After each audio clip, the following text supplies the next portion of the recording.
This is the Cass County 4-H Club Manager Training for 2018 to 2019.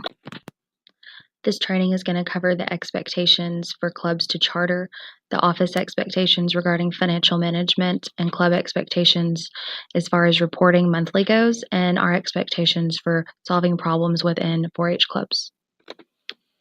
To begin, in order to have a 4-H club, you must charter. The charter is a permit that allows the club to function within the rights and privileges of a 4-H membership. Once you are chartered, you are then a part of the National 4-H organization, which then gives you nonprofit rights.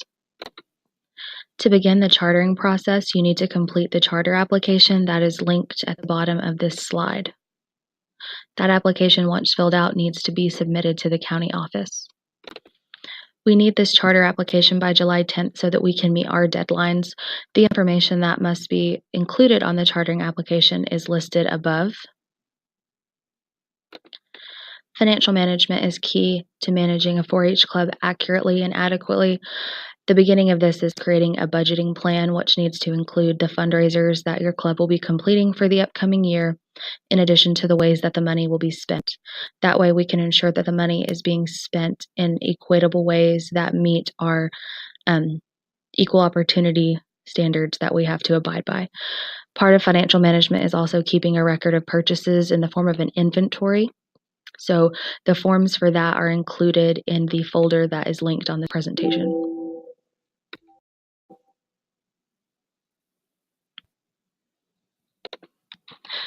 The budgeting template is linked to this presentation. If you choose to use a different budgeting template, like one you've used in the past, that's perfectly fine, just so long as we have a budgeting template in place or a budget that's projected is in place.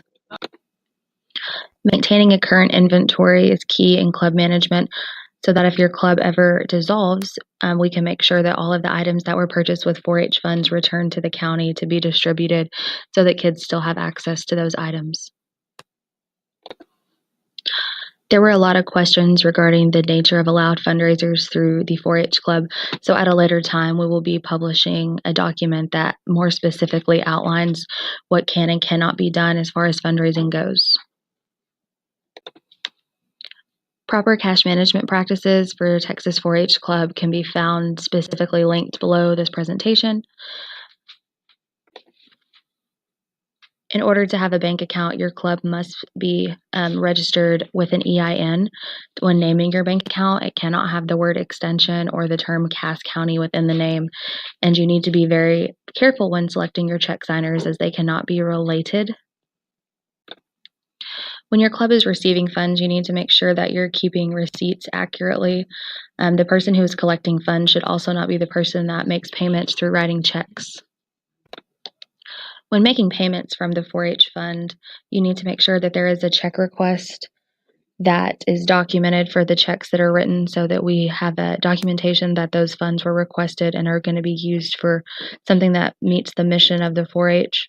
The other information is listed above.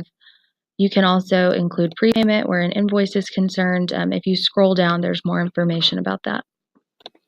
Club bank accounts must be reconciled monthly. The person who is responsible for keeping these types of books cannot be in charge of deposits or the signer of the check account, and all of the reconciliation statements need to be kept for at least 3 years per the IRS.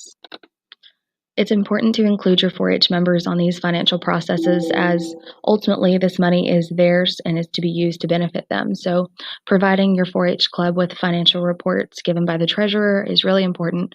The county office should also receive a copy of the treasurer's report monthly. In addition to the treasurer's report, the county office needs to receive the minutes for each meeting, sign-in sheets, and other information and documentation that's supporting the programs that y'all had.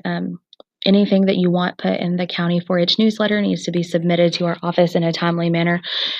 And while we do encourage the advertisement of our kids' successes, we do want all of those news articles to run through our office so that we can ensure that they meet the sanctions that are placed upon us by the state.